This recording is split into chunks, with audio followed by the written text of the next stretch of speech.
ақша тақырыбында ұят көп қой. Көп ақша алсаң, сен бай боласың да жаман болып кетесің резко. Ақша маған қиын келеді.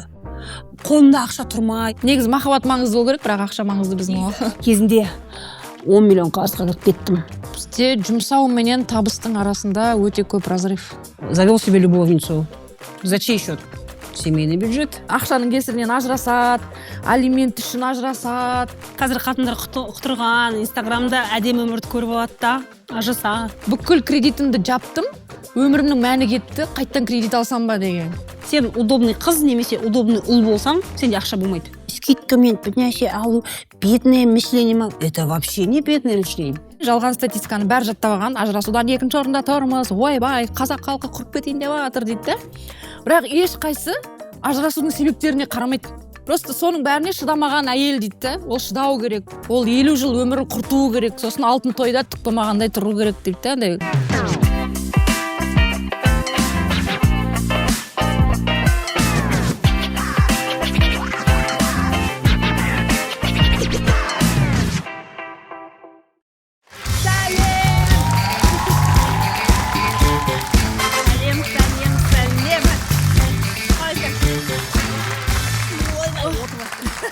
Сонымен көпке созбайық. Бізде бүгін екінші тақырып, жаңа бірінші тақырыпта негізі күшті өткен. Сталкерлар туралы сөйлестік. Енді екінші тақырып қарым-қатынастағы ақша. Сталкер қалай маңызды болатын болса, қарым-қатынастағы ақша да өте маңызды. Енді бізді тарелочница деп атап жатыр ғой, барлығы сол. Ақшаның кесірінен ажырасады, алимент үшін ажырасады. Қазір қатындар құтырған, инстаграмда әдемі өмірді көріп алады да.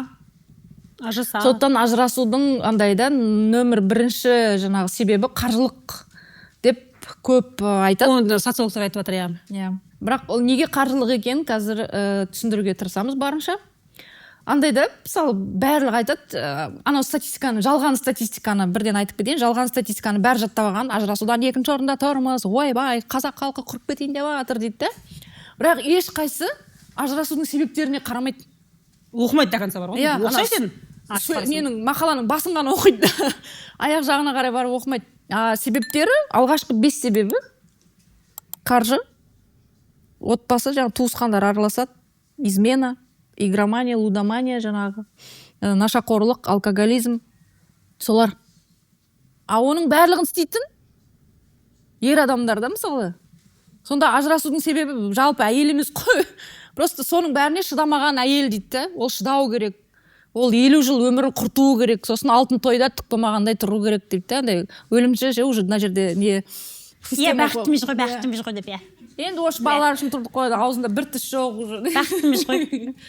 Солға. Сендер де осында үбілі-шүбілі болыңдар, көп туыңдар деп. Сондықтан қарым-қатынастағы күнімізде әжелерге күрсен қартқа гүл деген, Сондықтан қарым-қатынастағы ақша өте маңызды сұрақ.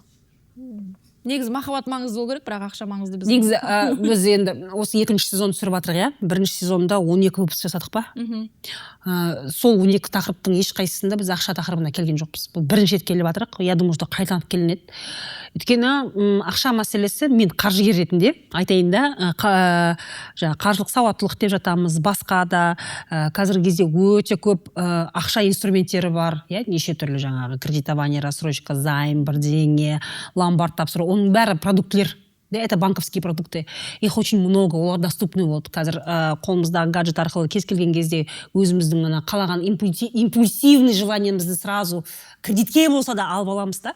И бұл мәселе қарым-қатынасқа кіргені ол анық. И ақша тақырыбын көтеру өте маңызды. Біз басында жаңағы әлеуметтік желіде айтқан кезде отбасылық ақша дедік та, бірақ та это обширная тема. Бұл жерде отбасылар да болуы мүмкін, отбасыда еместер де болуы мүмкін. Ақшаны талқылайық. Жалпы қарым-қатынастағы ақша, жаңағыдай кіреберіс тейк ретінде айтайын. Ақша көп адамдардың басына мындайда бүйтіп ойлайды. Я и деньги, это что-то такое. Ақша мен және мен бұл бұл бөлек нәрсе деген сияқты. Ақшаға қарым-қатынас такой немножечко такой чужой сияқты, да? Бұл менің проблемам емес. Көбісі жаңағы ешкім қарамайды, Каспийде выпискасын кім көріп жатыр?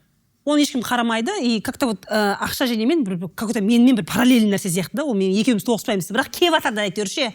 Да, содан кейін ғой жаңағыдай магическое мышление көп бүйтіп айтатындар ше. Ақша маған қиын келеді. қолында ақша тұрмайды деген нәрсе, осы нәрсенің бәрі неден туындайды?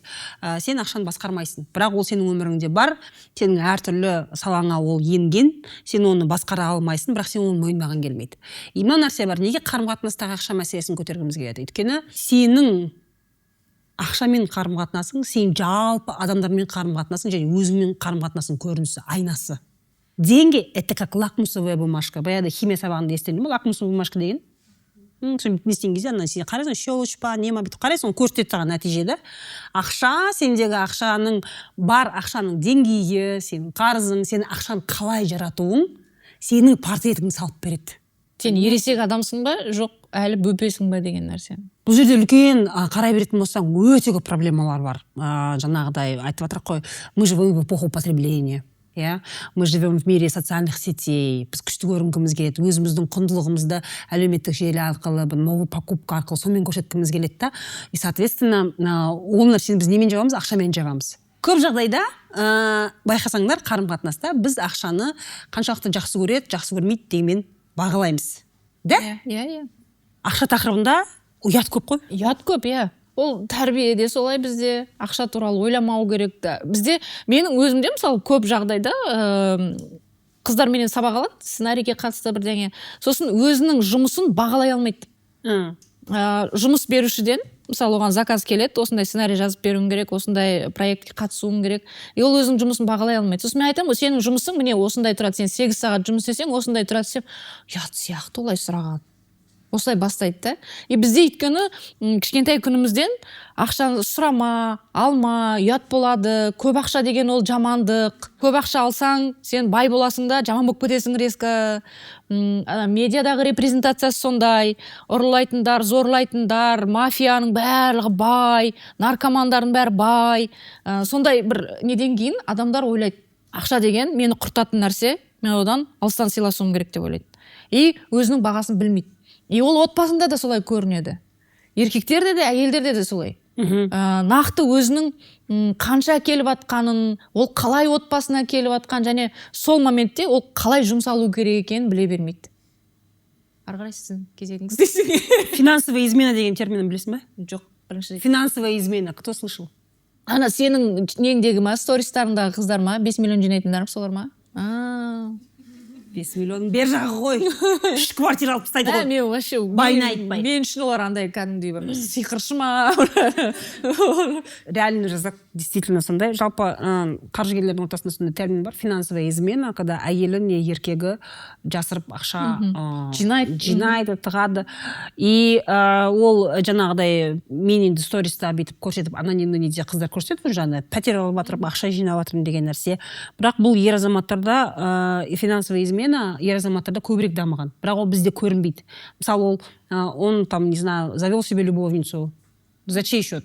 Семейный бюджет. Общий семейный бюджеттен кетеді ол. Әлде бізде қоғамда бар, таңғалсаң да, таңғалмасаң да сол, әлде қоғамда бізде жаңа екінші әйел, үшінші әйел деген. Сосын самый парадокс, что меня вообще поражает, бар ғой, жолдастар. Что меня поражает, от чего я охреневаю просто ше. Күйеуім маған айфон әперді дейді. Айфон миллион тұрады, ол қақтын алды ақшаны. Ол қақтын алды ақшаны. Вы не задаете этим вопросом? Салоннан машина әперді, күйеуім. Или радонның алдында. Қыз туғанға машина деп та. Сонда сен точно білмейсің ба? Точно білмейсіңдер ма, қыздар? Олар күшті актриса просто. Оскар алу керек. Отбасылық бюджет. Вообще қарым-қатынастағы. Ақшаны бөлу керек та. Жүріп жүрген кездегі ақша. Ақша гигиенасы, ақша коммуникациясы жүріп жүрген кездегі. Сосын үйленген кездегі ақша, ол екі түрлі нәрсе. Но почему-то, будучи в браке, уже 2-3 балаларың бар, сюрприз, күйеуімнен. У вас разве не семейный бюджет? Білмейсіңдер ма күйеулердің ақшасын? Жаңа осының алдында біз сталкерлер туралы айтқан кезде триггер болатын нәрсе, жаңағы сталкердің қозуына триггер болатын нәрсе, ол сыйлық беру. Жүріп жүрген кездегі сыйлық жалпы. Мы об этом уже тему говорили. Өткенде айттық, қымбат сыйлық махаббаттың кепілі ма дедік, сөйтсек бізде керісінше жігіттер қымбат сыйлық бермейді екен, қыздар BMW әпереді екен, жігіттердің кредиттерін жабады екен. Көрдік қой. Біз андайға дайындалып келгенбіз ғой. Жігіттер қымбат сыйлық берсе қандай реакция, сөйтсек қыздар мен жігітіме неме 3 свиданиядан кейін жаңағыдай жоқ 3 свидание емес уже короче 6 ай ма жүріп жүрген берген ғой с нуля BMW 5 алып берген иә біз мына жерде екеуміз программаны ары қарай сен жүргізесің біз солай дайындалып келгенбіз сөйтсек қыздар бізде это жігіттерді атып ұрды ғой ну в итоге у них отношения не сложились ол эпизодты көріп аласыңдар ютубқа шығады ютубқа подписка колокольчик комментарий жазамыз и ақша туралы сұрақтар в комментариях мы обязательно ответим қазір перизат екеуміз бір бірімізге сөз беріп отырық қой комментарийде активный боламыз деп иә жаңағы қарым-қатынастағы ақша дегенде ше мен өз басымдағы танысымның кейсі жаңағы әйелі күйеуіне бүкіл қаржыны беріп қойған өзінің картасын жаңағы қандай левый даже біреуден жаңағы сүйіншіге там байғазыға береді ғой сол ақшаның бәрін күйеуіне жинап береді өйткені өзі Wildberries'тан бір жылы 800 мыңға ма бір отырып закуп жасап тастаған қораға кіргізген иә сөйтіп өзі еркіменен картасын бәрін так отағасы сен ұста мен өзімді өзім ұстай алмаймын деп берді бұл қалай сонда отбасылық қарым-қатынаста мысалы оның қазір мысалы кез келген чек күйеу арқылы өтеді даже кофе алса да күйеу қайда іштің кіммен іштің неге осыншама сумма мынау латте 1500 теңге тұратын еді ғой мына жерде неге 1900 теңге тұратын дегенге дейін отчитывать етеді ужас какой она что лудоманка что ли ну өзі соны мойындап отыр ғой бәрін солай айтып отыр мысалы жасырмай экономический абьюзбен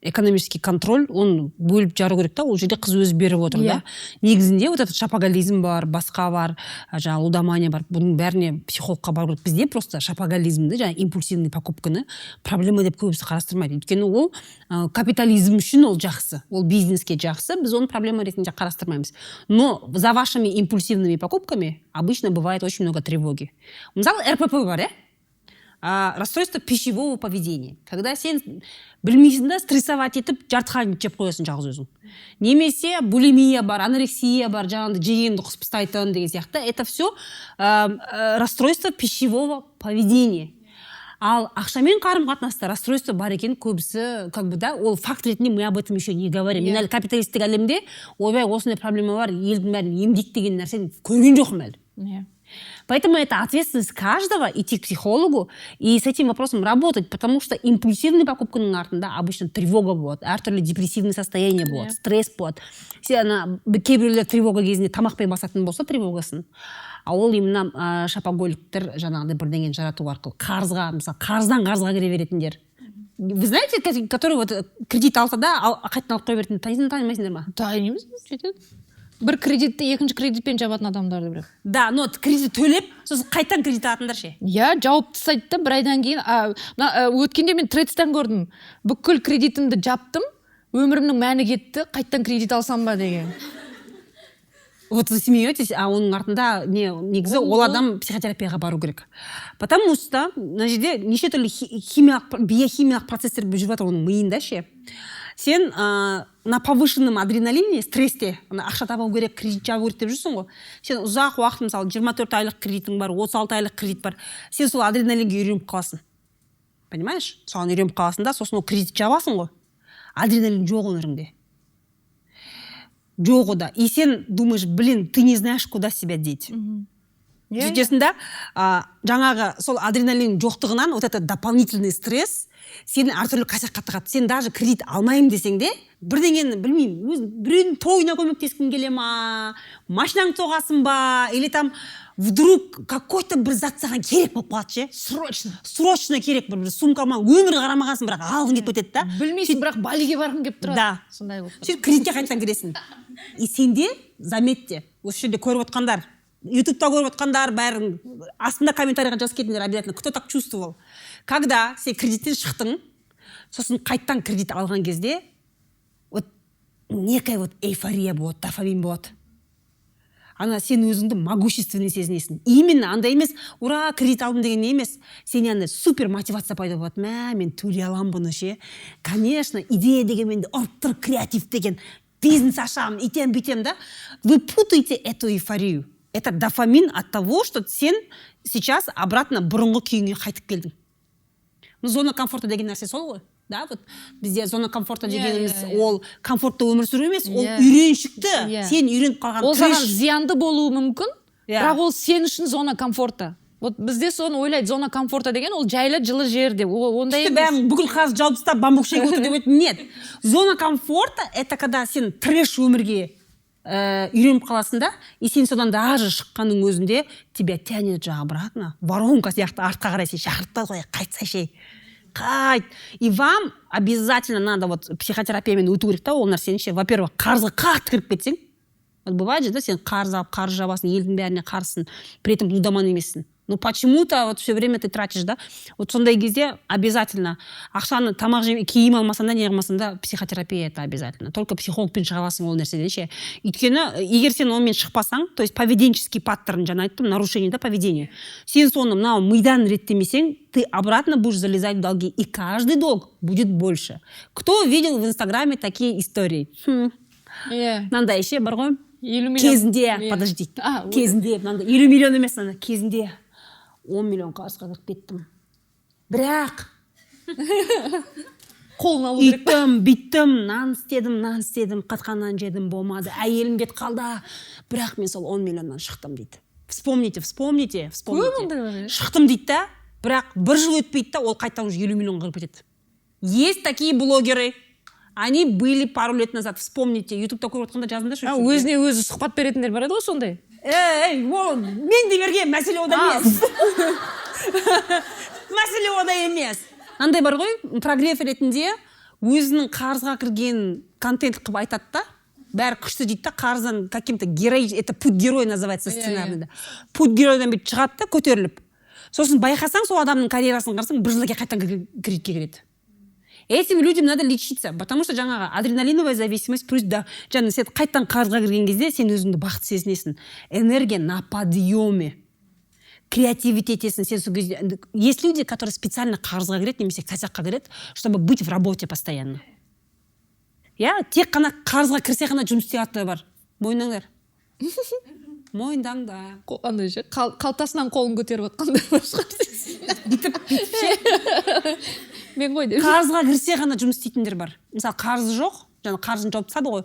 Жұмыста жүреді басқа, и өмір түңіліп кетеді. Потому что вот этого дофамина нету. И ты начинаешь, что делать? Ты покупки обратно. Покупкаға кіре бастайсың, сосын бір кезде сен қымбат бірдеңе алып қаласың да. Не могу, хочу. Не могу. Алдын бітті, қарызға кірдің, кайф, дофамин. Понимаете? Если есть вопросы, задавайте. Микрофон бар ма? Қайырлы кеш, сәлеметсіздер ме? Роза ханым, Перизат ханым. Отыра беріңіз, көмірім бітті. Мына тақырып басталғаннан кейін біраз андай қобалжып кеттім, ішімде көптеген бойлар көтеріліп кетті ма?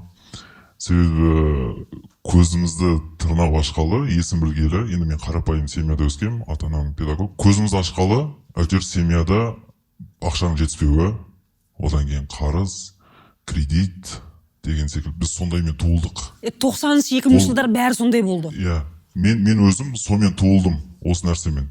Менде уже жалпы арақ, қарыз деген сияқты нәрсе мен дірілдеймін. Қазірде де уже мен көп бойларым көтерілді, андай ішім дірілдеп кетті да. Бұл тұтастай менің өміріме өте кері әсерін берді. Вроде, мысалы, мен Тараздың жігітім, ер адамға не нәрсе керек? Бізде андай бір немен структураны болады, бір жаңағыдай дипломың болса, көлігің болса, үйің болса, үйленсең, балаң болса, жұмысың болса, ақшаң болса, красавчиксің.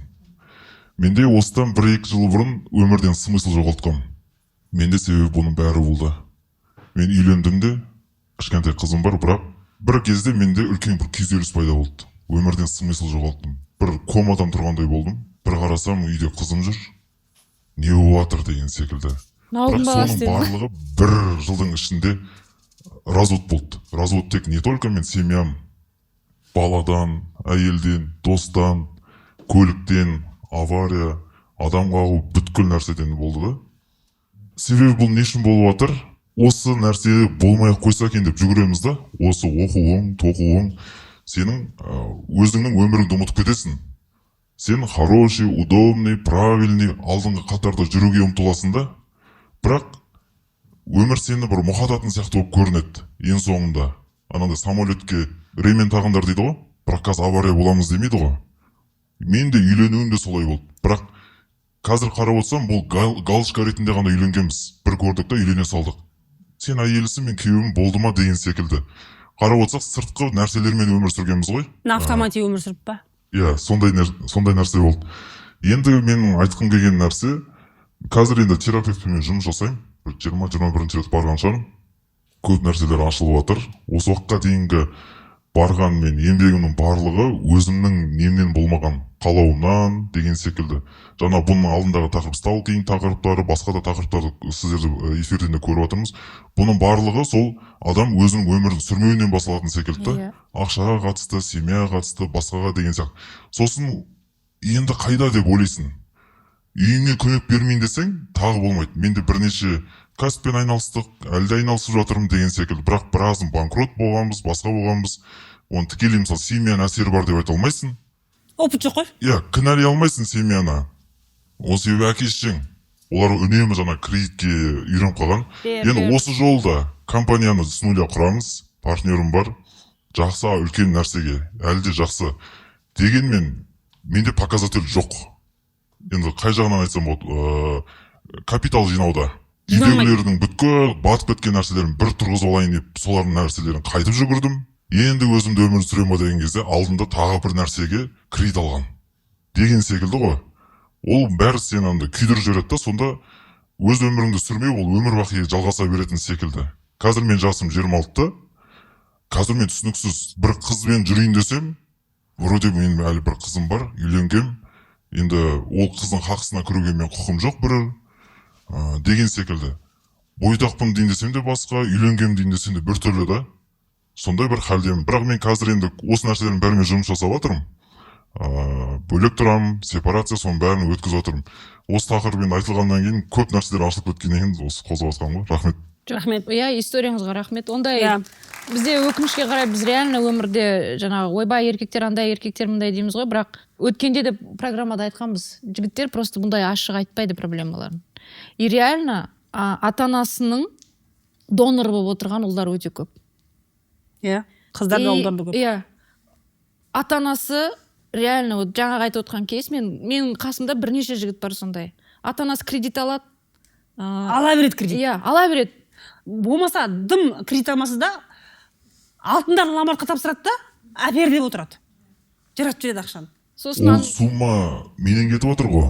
Ол болды мен түсінемін. Иә, олар оқып отқан жоқ. Нормальный оған. Бір қарайсың, осы айдағы сумма где-то бір 700 мың жарайды дедім. Келесі айда қарасам 1.600.000, алдыңғы айда қарасам 4 миллион кетіп қалған ғой. Қарап отырсаң андай. Сонда да кейін психотерапевтпен жұмыс жасаймын, ол айтады, сен әкеңе пәленбай миллионға сен жиып алып берсең де, сен бәрібір де не істемейсің дейді. Красавчик болмайсың дейді да. Өмір бақи красавчик болумен келе жатырмыз да, қарап отырсақ. Ал енді жаңа партнеріммен показатель бар, ол уже 25 миллионға капитал жинап алды осы жарты жылда. Екеуміз осының основателіміз негізі. Ал менде бірдей бастадыңдар, сенде бір тиын ода ақша бар ма? Иә, ода ол капитал жинап алды. Ол өз өмірін сүреді. Әйелі де бар, баласы да бар, нормально. Менде осындай нәрсе. Мен түсіп кеттім деп айта алмаймын, бірақ капитал жинауда басқа нәрселерде менде осындай нәрсе хромат етеді. Үйде жалғыз боласың ба? Үйде жалғыз боламын, 4 қыздың ішінде. Мен қарындастарымның да адвокатымын, сондай ғой. Олардың ұзату бәрі сенің мойныңда. Дайындау. Ол қыздар ертең бірінен кейін бір күйеуге кетеді. Бәріне жаңағыдай жақсылап. Екеу қалды. Екеу қалды.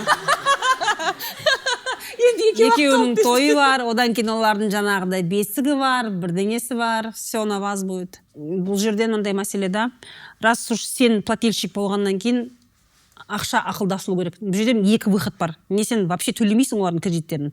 Білген боқтарын жеңдер. Не болмаса алатын ақшаларың немесе кредиттеріңді алдын ала менімен ақылдасыңдар, потому что төлейтін мен. Этот разговор четкий должен быть. Риск движения ол қалай болады? Резко движение жасау керек. Теуіп кіресің да. Бірден бермей қоя салу. Жоқ, ол айтылу керек, мен төлемеймін ақша. Иә, айтылу керек. Оны мен алдында айтқам, қалай сонда сендер менімен ақылдасқан да жоқ қой. Сонда проблема алған кезде сендер менімен ақылдасасыңдар да. А бұндай нәрседе ақыл келмей қалды ма? Деген секілді. Ана екі үйге келіп сатып кеткен жаңа бір нәрсені. Жаңа бәленбай мыңғаша. ана екі жігітке жанашып жүр. Негізі оның бастықтары ғой, не істеп жатқан, бірақ ана екі жігітке жанашып жатыр дейді да. Сосын маған жандарың ашсын да деймін да. Иә. Себебі бұл жерде менде көтеріп тұрған боль тек қана ақшаға қатысты емес. Мен бүткіл өмірім мен кетіріп, мен денсаулығымнан да басқа нәрсенің бәрінен көрініс тапты да. Үйленуімде болсын, біз бір көріп үйлене салдық та. Одан кейін 3 жыл бізде бала болған жоқ. Кімса ақша тақырыбына қатысы болмай кетуі мүмкін, бірақ бұның да бір әсері бар. Әсері бар да. 100%.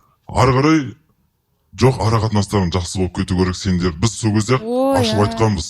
Сендердің араларында бала болса, одан кейін қызымыз пайда болды. Одан кейін де болған жоқ. Енді бізде арамызда разы болды. Мен өзімді жеп болар жерге болғам негізі. Қарап отырсам, бір адамның хақысы, жаңа ол хақылы ғой, әкелі, шешелі бол өсуге қызымның хақысы бар. Бірақ біз өзіміздің надандығымызбен, эгоисттігімізбен бір адамның өмірінің хақысына кіріп кеттік та. Ол маған боль да осының барлығы. Хотя біз онымен қайтадан өмір сүре алмаймыз, себебі біздер саналы түрде ажырастық. Уже бәрібір ол да, мен ана ешқандай комментар айта алмаймын ол кісіге. Мен баламның анасы ғой, сол үшін деген емес. Шынымен де ол өте жақсы адам. Бірақ бізде кәдімгідей контакт болған жоқ. Контакт болмаған, нету отношений, все любви нету деген мәселе ғой. Айтқым келген нәрсе, мысалы бұл жерде ақшаның қарым-қатынасы ешқандай несі болмауы мүмкін. Смотри, сен удобный қыз немесе удобный ұл болсаң, сенде ақша болмайды. Никогда болмайды. Вот никогда не будет. Сколько бы ты не зарабатывал, қанша бизнес ашсаң да, 10 бизнес аш, 10 бизнес жап. Сен удобный болсаң, когда ты хочешь быть не то, что удобным, хороший мальчик, хорошая девочка. Мен туралы бәрі жақсы айтсын. Мен бәріне ұнауым керек. Сколько я говорю, да, в эфирах, я же говорю, она маған там хейт пишет, я всем говорю, я не 100-долларовая купюра, я не обязана всем нравиться. Тура сол сияқты, вы не обязаны всем нравиться. Именно бәріне ұнағысы келетін адам, елдің алдында ақ пальто киіп, ақ құман ұстап, күшті сондай образда жүргісі келетін адам, оның ақшасы болмайды. Потому что у тебя не хватит денег всех обслужить. Ең адамдарға күшті көрінудің бірден бір жолы не? Ақша беру. Туған туысқа жағу үшін, досқа жағу үшін, жұртқа жағыну үшін ең оңай нәрсе. Ол ақша беру. Сатып аласың адамдарды. Но у тебя всех денег не хватит. Сен өмірің жетпейді ондай ақшаны табуға. А самое интересное, сен қанша уақыт ақша берсең де, ол ұмытылып кетеді. Бір рет жоқ дейсің. 1000 рет берген. Сол күн сен жаман болсын. Сол күн сенен өткен жаман адам жоқ. Поймите это. Чем быстрее вы это поймете, тем лучше для вашего кошелька. Ақшаны басқару бұл өте, ақшаны қатты адамдар басқарылады. Жоқ деп айта алатын, контрольді ұстай алатын адам ғана басқарылады. Қазақ ақша таппайды емес, тауып жатыр.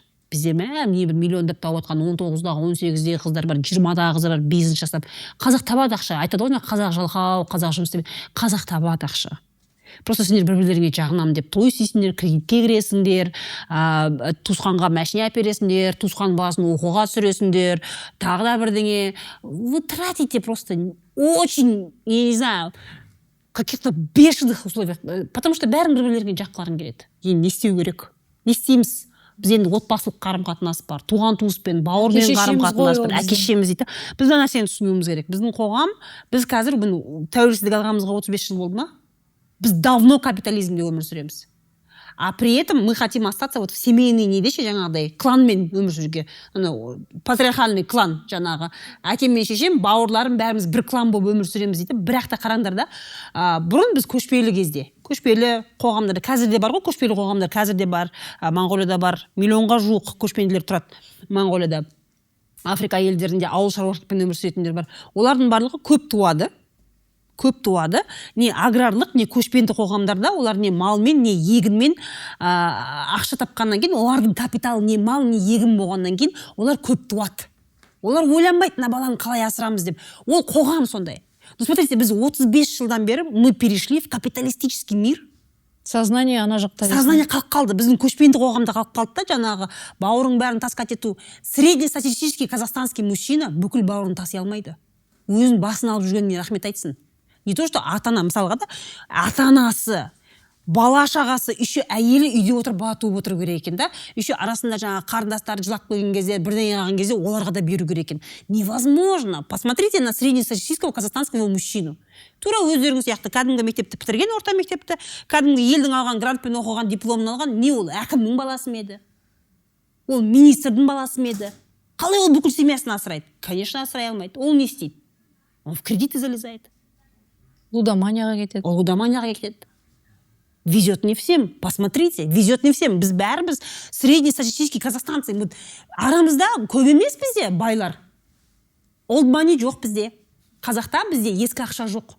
Білесіңдер, 100 жыл бұрын ашаршылықта біздің бүкіл байлардың бәрі Памир асып, Қытай асып, кететіндер кетті. Остались те, у которых не было денег на эмиграцию, понимаете?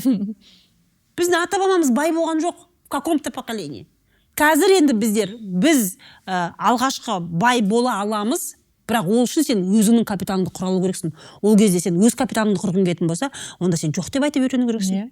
Аяқ басыңды жөндеп үйрену керексің. Ты должен считать свои приходы, расходы. Поймите, да, қазір экономически қандай біз неде отырмыз? Вот посмотрите, мы в капитализме живем. Но вы хотите жить как раньше. Сол баяғы 1500 адамға той. Әлі сондай ғой. Я не понимаю людей, которые в кредит делают той. Кешірім өтінемін, бірақ терпеть не могу сондайдың бәрі. Кредитке той мақұл ғой, құдалық кредитке. Туған күн кредитке. Зачем? Ақшаң жоқ па, отыра бершеш. Мен емес, мен туыстарым сөйтеді. Қой десең қоймайды. Ужас.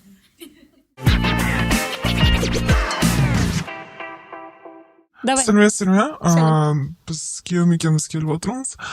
Бізде сұрақ, біз ата-енемізден скоро бөлек шығайын деп жатырмық. Соған келісіп жатырмыз, сол нәрсеге. Бізде сұрақ, ертең бөлек шыққан кезде как распределить наш семейный бюджет, потому что бізде 2 баламыз бар, мен декреттемін. Мен жұмыс істеген кезде мен ақшам менде, күйеуімнің ақшасы күйеуімде. Бізде андай общий не семейный не жоқ. Кредит, расходы все күйеуім покрывать етеді. Менікі өзім расходтарыма семейный путешествие сондайларға кетеді. Менікі в основном қыдыру сондайларға кетеді. Өзім расходтарым семейное путешествие? Просто в основном күйеуім кредит... Ты платишь за развлечения, он платит за бытовые. Да. Вот енді ертең бөлек шыққан кезде как распределить, қайтан бюджетті бір ортаға қосу керекпіз ба, или осылай жүрген дұрыс па? Әлбетте. Сендер әке-шешемен тұрған кезде, сендерде самая большая статья расхода – это жилье. Соны жауып отыр әке-шешең. Қазір енді қысқартасыңдар, көтенді қысамыз, аздау қыдырамыз. Ақшаны есептейміз. Факт, егер сендер бай болмасаңдар, егер бай бақуатты отбасының балалары болмасаңдар, когда вот родители бетті квартира береді, бөлек шығарып живите деймін. Онда емессіңдер ма? Жай қарапайым отбасысыңдар ғой, да? Значит, на жилье будете зарабатывать сами. Дұрыс қой, да? Бөлек квартираға шығайын деп жатсыңдар, жалдап тұратын квартираға. Иә, жалдап тұратын. Аренда будет половину бюджета съедать. Еще 2 баламен сендер бір бөлмеге сыймайсыңдар, сендер бірнеше бөлме аласыңдар. Да. Бірінші мәселе, келісіп алыңдар, қанша уақыттан кейін, осыдан кейін бала туасыңдар, предохраняйтесь оба. Жоқ, пока вообще мен жоқ деп отырмын. Предохраняйтесь. Ойба, көте қойып, деген әңгіме болмайды. Көте қойып. Андай тиктоктар көресің ғой, ше. Давай, андай, бүгін я просто охерела просто, ше. Просто на шару, андай, тест жасай салайықшы, вдруг деген сияқты. Сен басын істеймін. Өзінің организмі сезбей ма, не бөле? Отырып отыр. Шығып атыр ғой адамдарда сол. Аурулар. И первый, да, запланировать. Екінші, как только вы найдете жилье, мынандай ғой, общий, кәдімгі Excel ашасыңдар да, бүкіл доходтарды бір жерге жазасыңдар. Расходтарды бір жерге жазасыңдар. И расходты тоже расписывать. Excelге же істеуге болады, немесе общий бір приложение, әртүрлі приложениялар бар, соған қарап не істеуге болады. Сосын запланировать меню наперед.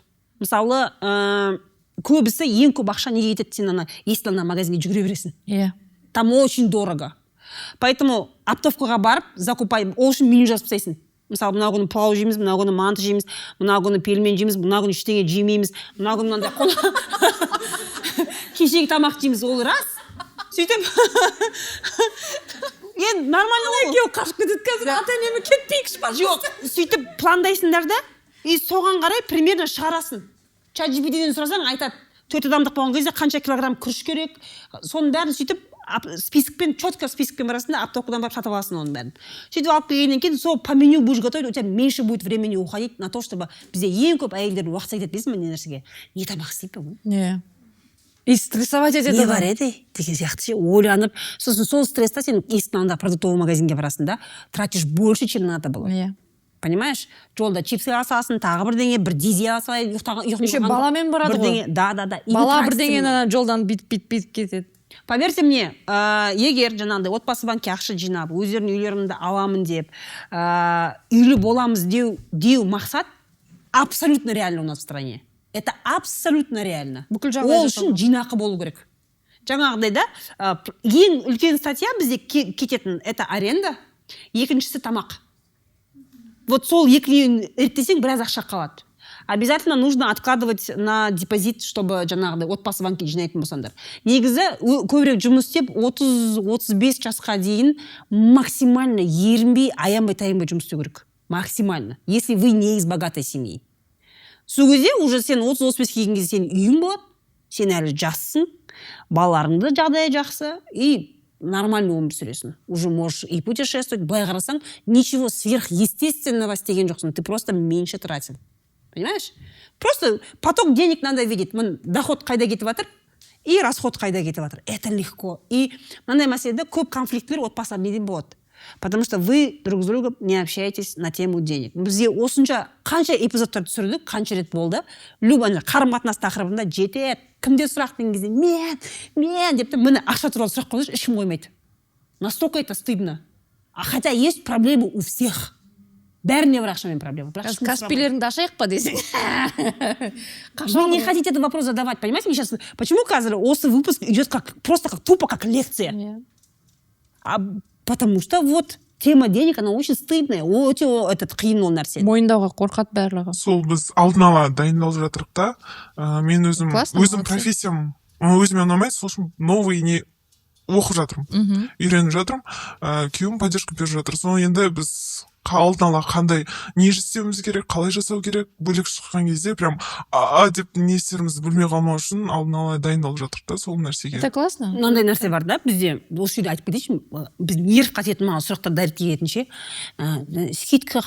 скидкамен нәрсе алу, бедное мышление, это вообще не бедное мышление. Это богатое мышление. Я обожаю скидки. Я обожаю скидки. Мен біздер бұрын сол әлі үй алмаған кезде, әлі арендада тұратын кезде, мен ең жақсы көріп оқитын журналым, это супермаркеттердің скидочный журналдары. Қарап отырасың, так, порошок мына жақта мынанша екен, мына жақта 10 теңгеге арзан екен. Оптовкада мынанша болады.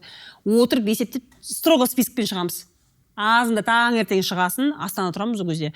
Анау бар ғой, Шапағат базар. Сол жерге барып, соны бірінші болып ет аласын. Сосын мясорубка алмаймын, мен зачем маған мясорубка, мен жумаймын бәрібір. Сол жерден фаршқа айналдырып аласың, сол жерден ет алған жерінен, и соны молочка бәрін сол жерден аласың, и уже бытовой химияны акциялармен супермаркеттерден барып алатын. Скидки обожаю. Человек, который умеет ими пользоваться, значит, миы бар деген сөз. Какое тебе бедное мышление? На скидках делайте свои миллионы, понятно? Баллы, бірдеңе, кэшбэки, обожаю. Қазір мен өзім жерде айтпай қойын, өзім жақсы көретін жарнама жасап жүрген, мен парақшамда жарнама жасап жүрген банкте мен там такие кэшбэки. Өтіп алғасың ғой, сразу күйеуің бәрі өткізіп қойғасың ғой, кэшбэки. Реально, я гоняюсь за скидками, за кэшбэками.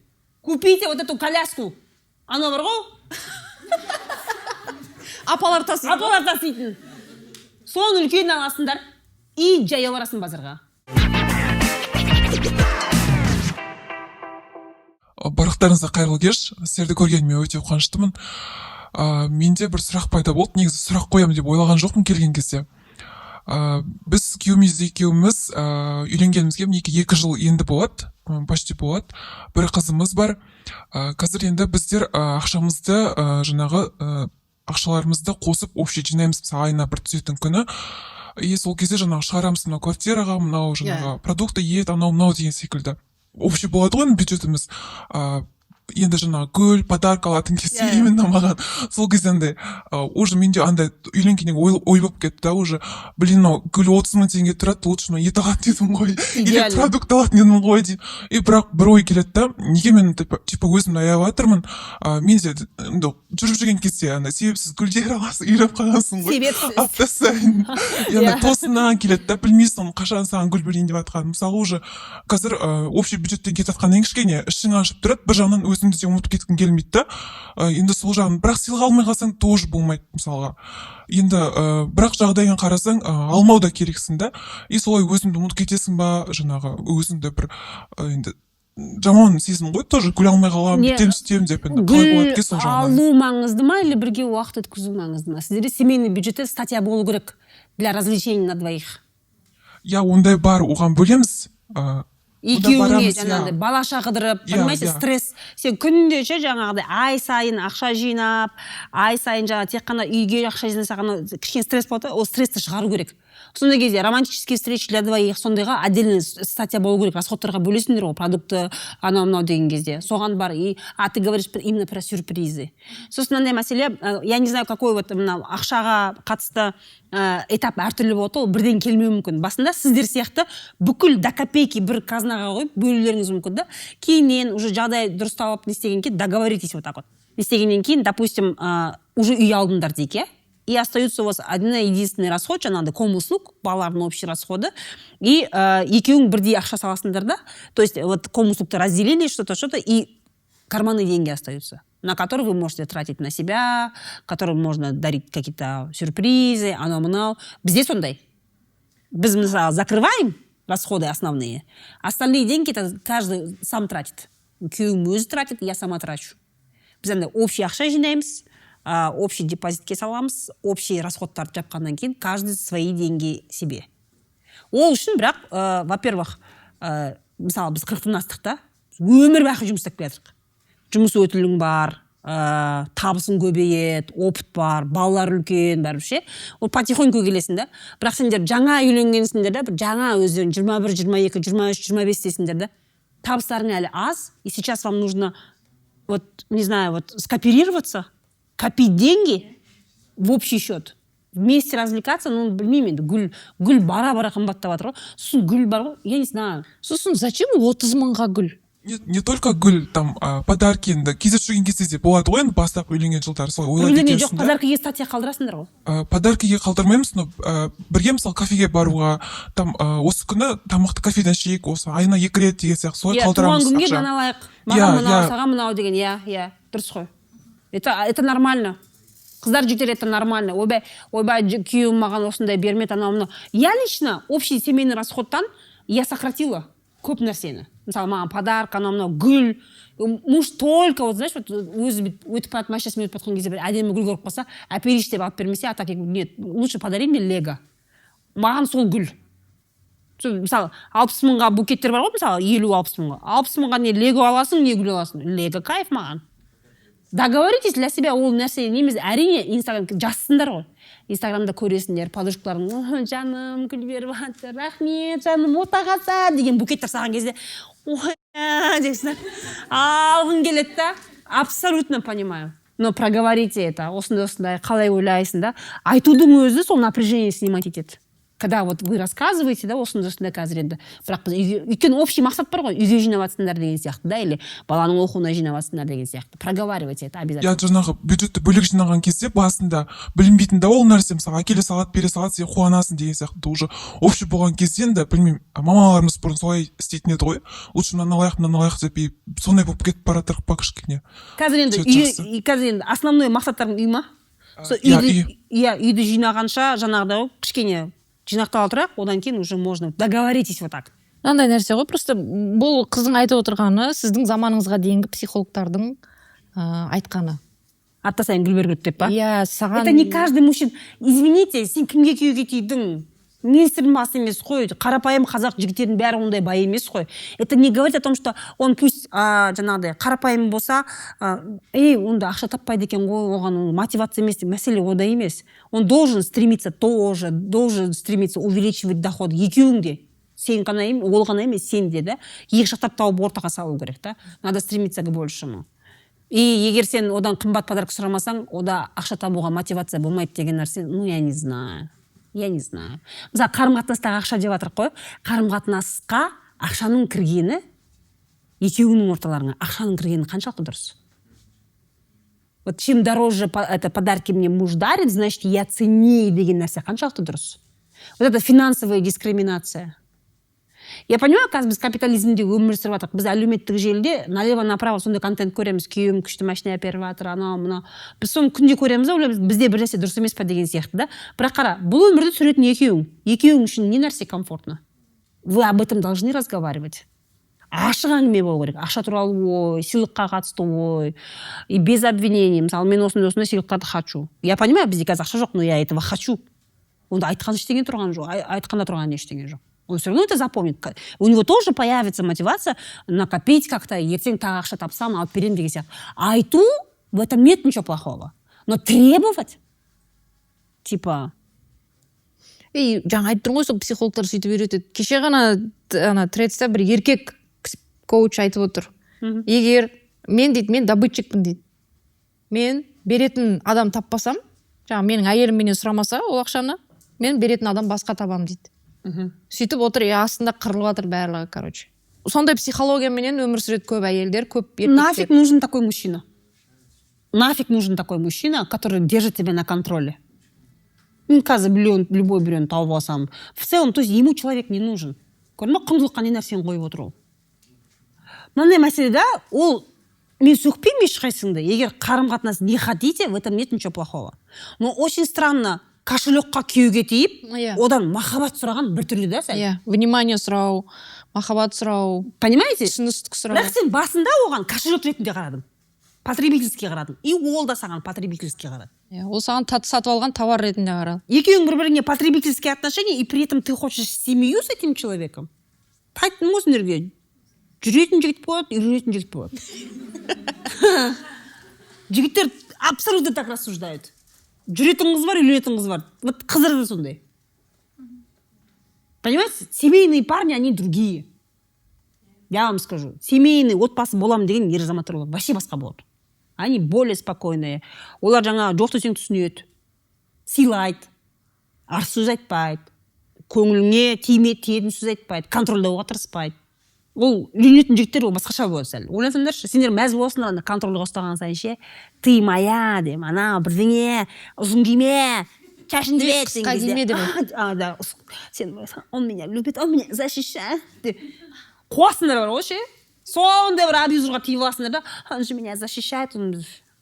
Не знаю. Сосын от него надо будет защищать. Да, потом всю жизнь от него защищаться. Саламатсыз ба? Сәлем. У меня такой вопрос. У меня в детстве родители вообще не разговаривали по поводу бюджета семейного, и как бы у меня не было никогда понимания, как они делят этот бюджет, как у нас, допустим, продукты дома появляются, или одежда покупается детям, им. И у меня в глазах, допустим, сейчас никогда не было примера того, как в семейной жизни этот бюджет должен как бы контролироваться. И я не замужем, не в отношениях, но я не знаю, когда вот, допустим, я вступаю в отношения, вот вы затронули немного эту тему, но я не знаю, как начать именно этот разговор по поводу денег, потому что свои деньги я считаю, я знаю, сколько конкретно я зарабатываю, сколько я трачу в месяц, и...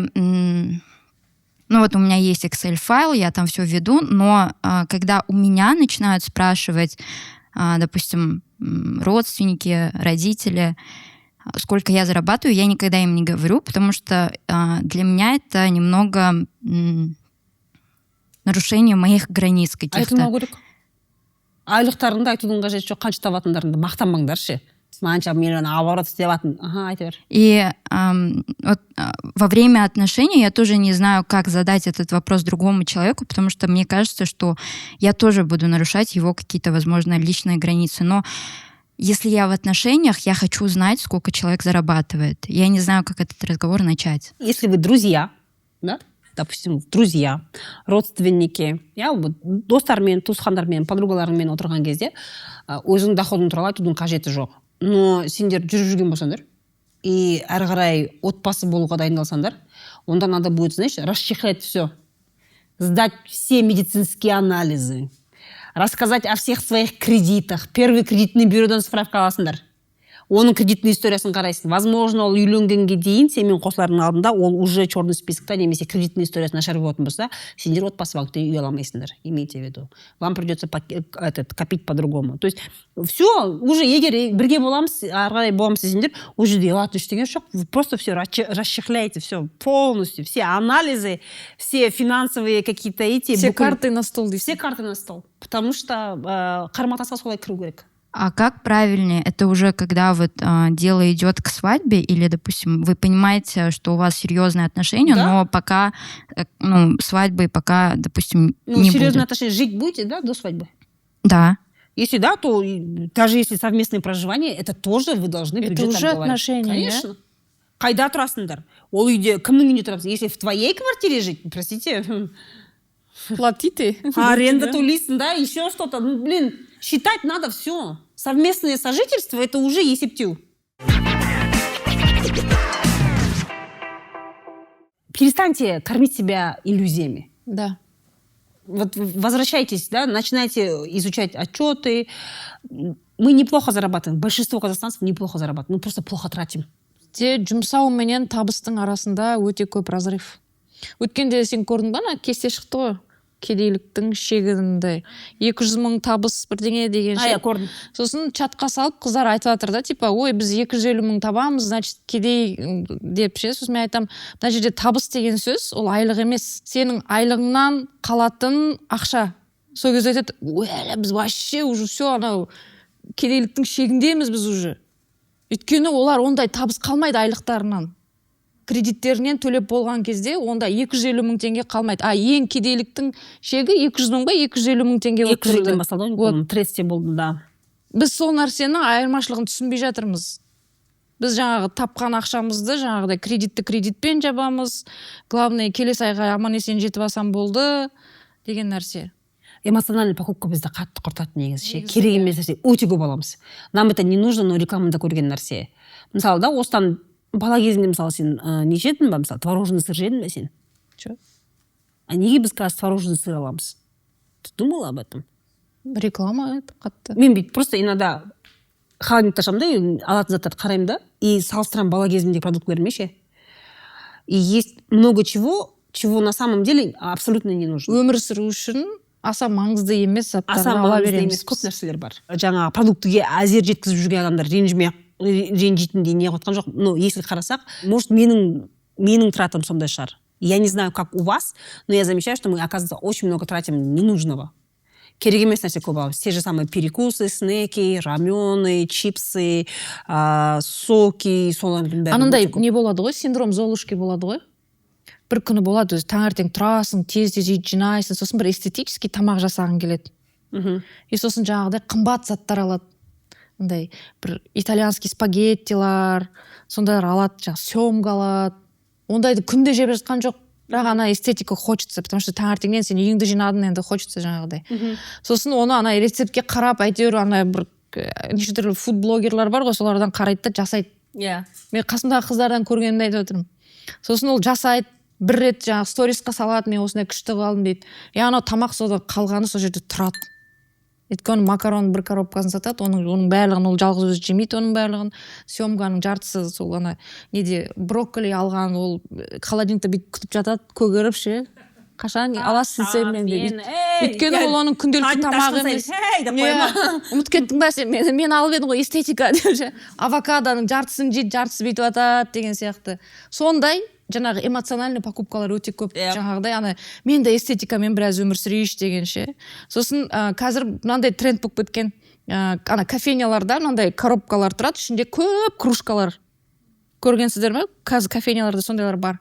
И соны көріп алған, ол андайда менің өміріме осы қажет дейтін қыздар бар. Кәдімгідей өлтіріп кружка сатып алған қыздарды көрдім мен. Разный, әртүрлі магазинға барады, Икеяға барады, анда барады, мында барады, интернеттен заказ береді, ананы толтырып қояды. Оның бәрі мен түк қолдамайды ол. Музей. Ана бізде сервантарда тұратын хрустальный нелер сияқты ғой. Вот. И ана сторисқа бір-екі рет түседі ол. Күшті эстетика, анау мынау болды, содан кейін Аллаху акбар. Мен күшті оптимизация жасауды үйреніп алдым, мен артық нәрсе алмаймын. Действительно, жаңағыдай ыдыс, басқа бірдеңе. Вообще, айтады ғой, менде до сих пор жоқ мясорубка. А нафиг он мне нужен? Маған сразу я прошу ет алған кезде сразу фарш қылып не істеп беріңіз, мен сұрып керек алмаймын оны. Тағы бірдеңе деген сияқты. То есть бірдеңе алатын кезде просто өзімнен сұраймын да, мынау маған қаншалықты керек. Мен бұнымен бір жылдың ішінде қанша рет қолданамын. Бұнсыз өмір сүре аламын ба? Иә. Сондай сияқты. Или там онлайн маркетплейстағы бір нәрсе алатын болсам, корзинкаға сақ қоямын да, төлемей тұрып ұйықтаймын. Бір күн ұйықтаймын, 2 күн ұйықтаймын, қайтадан келіп қараймын. Уже 2 күннен кейін ол маған қызық емес. Я понимаю, что он мне не нужен. Я сразу не оплачиваю. У меня много вещей лежат в корзине. Я не считаю, опять-таки, я не считаю себя бедным человеком, но экономить я люблю. Я скряга болғанда страшно скрягамын. Мен сондаймын. Конечно, айтпаймын енді эмоциональный покупка менде жоқ деп, бірақ 100 рет ойланам, қаншақты маған керек, керек ба. Білесің бе, қазақтарда эмоциональный покупка көп екенін қайдан көрем? Комментарийлардан көрем. Олар ана затты не үшін сатып алғанын білмейді даже. Характеристикасын түсінбейді. Отзывтарды оқисыңдар ма? Курьер тез әкелді. Сен телевизор сатып алып тұрсың. Ё-моё, анада қаншама характеристика бар ғой. Қарамайды описаниясына, технический нелеріне, жаңағы ол ана кітап сатып алған кезде, ол кітап саған не үшін керек, ол кітаптың қандай жаңағы мұқабасы қаттысын алып жатсың ба, жұқасын алып жатсың ба, оған қарамайды. Просто біреуден көріп қалады стористен, срочно алам дейді, алады, сосын қолына келген кезде енді анау туралы алып, ана 100 теңге ме, 300 теңге ме бір бонус береді ғой, комментарий жазсаң. Соны алу үшін курьер тез келді деп жазады.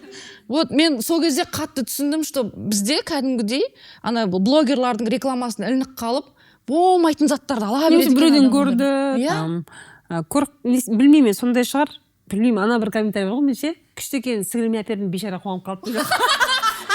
Өтті, сол жаман өтіп кетті. Бейшара қуанып қалыпты, өлдіреді.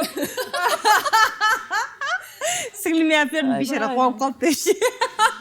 Сондай ғой комментарийлар, білмеймін. Я рас етесің ол жағын. Мен сол кезде қатты байқадым, біз алып жатқан нәрсеміздің, ол маған не үшін керек, ол мен алып жатқан нәрсе несімен басқа заттардан ерекше екенін ұға бермейміз біз. Егер сол сұрақтарға жауап берсек, сен уже понимаешь, что бір статья сенің жаңағы покупкаларыңнан өшетінін кәдімгідей. Не үшін керек ол маған деген. Сосын ана мен бір тоже подружкам бар жаңағыдай. Өз қатты бір кухняда бір көп жүретін адам емес, бірақ ана фудблогерлардан көріп алады. Там сүтті бүйтіп құятын, ана тамақты бүйтіп алатын, қысатын, тортты бүйтіп көтеретін, бірдеңелерді. Ұсақ түйек жын-жыбыр анау ше. Анауың бәрі шкафта шаң-шаң болып жатыр. Оны айында жылында бір қолдана ма, қолданбай ма. Но ол жаңағыдай футблогерлардан көріп алады. Ана кофені бүйтіп варить ететін бір ыдыстар. Ол үйде кофе варить етпейді. Таңертең мастер кофеге барып тамақ ішеді, мысалы. Но сондай заттарды ала береді.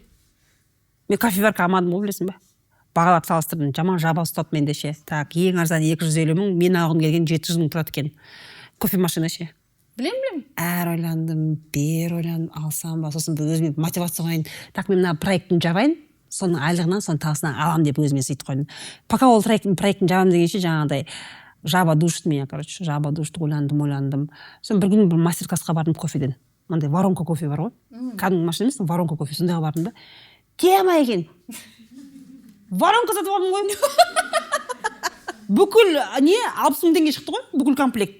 Достарым заказ беріп көмейді. 60 мың теңге, кайф. Ана кофемолка ал деп қоймайды ма, кофеман достарым ше. Алмаймын кофемолка. Кофе зерно алған жерде сөзде майдап бер деп едім, майдап сол пакетке сап береді, болды, мен сол үйге барып соны ше. Болды. Оның барлығы қандай жаңағы эмоциямен алып қалу деген. Да, я такие, у меня мои деньги остались, мы там. Зачем маған кофемашина? Он жуу проблема екен ғой. Қой, айналайын, маған жуу, мясорубка жуу, анау жуу. Нет. Маған кофеден ішкен арзан. Маған сатып алу проблема емес, маған жуу проблема. Маған жуу проблема, оның уходы проблема. Воронка кайф. Вообще рекомендацион воронкамен кофе ішетін. Вообще кайф. Бірақ ана қасындағы тараз, ана ұзын шайнегі, ана амаңдар ондай. Кәдім шайнекпен құя беруге болады, нормально. Сол, и кофені сол сатып алған жерден майдалап бере сат болды. Кофемолка амаңдар. Меня уговаривают, кофемолка, ойбай, 60 мың теңге тұрды, 70 мың теңге тұрды, осыны алсайшы. Не. Сыйлыққа берсіздер, болады, атақ алмаймын. Нет. Реально? Осознанное потребление деген сол. Үйленгеніме 7 жылдай болды. Қаншалықты дұрыс, мысалы, мен былай санағанда күйеуімнен 1 миллион тапсам, менің доходым семейный, а күйеуім 300 мың табады. И это продолжается уже 7 лет. Ну, вот, Это слишком много. И насколько это правильно? Это неправильно. Вообще неправильно.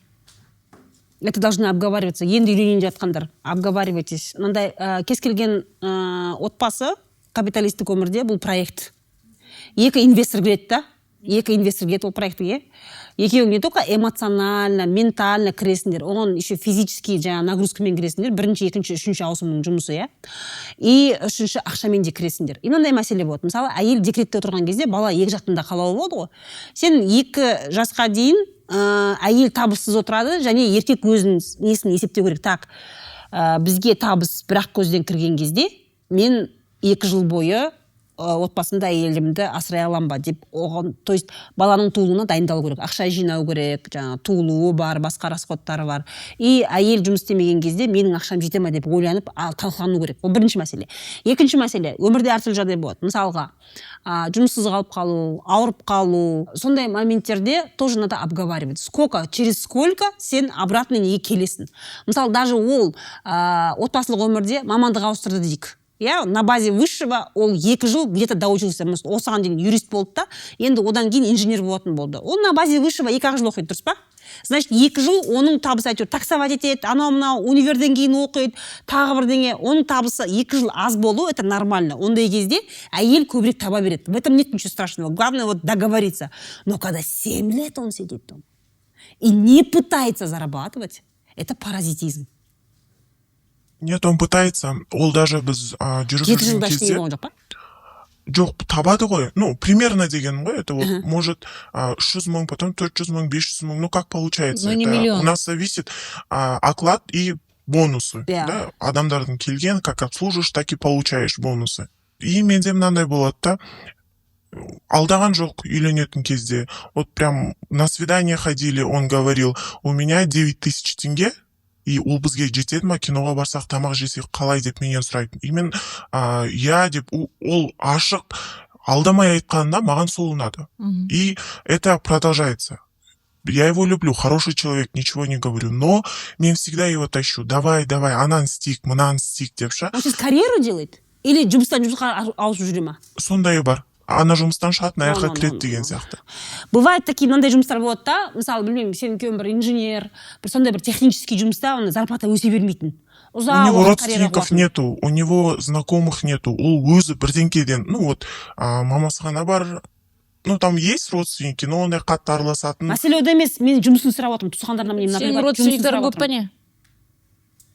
Жоқ, менде де ондай емес, просто андай ғой, чтобы поддержать бір жерде бір күшті должностьқа нет беретін, бір туысым бар деген сияқты, ондай ешкім жоқ. Слушайте, хорошую должность можно получить без туыс.